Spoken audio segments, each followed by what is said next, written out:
Live from the world's capital markets, here are the latest financial headlines brought to you by News Factory.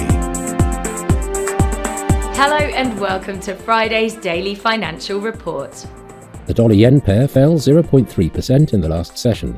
The MACD is giving a negative signal. The Bitcoin-dollar pair dove 4.9% in the last session. The stochastic indicator's positive signal contradicts our overall technical analysis. The gold-dollar pair saw a minor dip of 0.2% in the last session.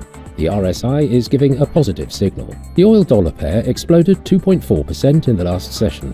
The MACD is giving a positive signal, which matches our overall technical analysis. And now let's hear what our chief analyst picked up for us today.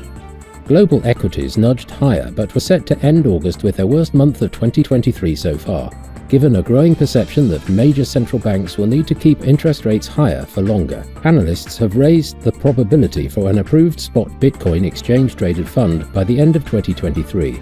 Following a recent grayscale victory against the Federal Securities Regulator, the dollar had a monthly increase of 1.69% against the basket of currencies, as US data showed a mixed picture of the American economy, while the euro was weighed down by cautious comments by a leading European central bank hawk. Those were today's major economic events, and now moving on to world financial headlines.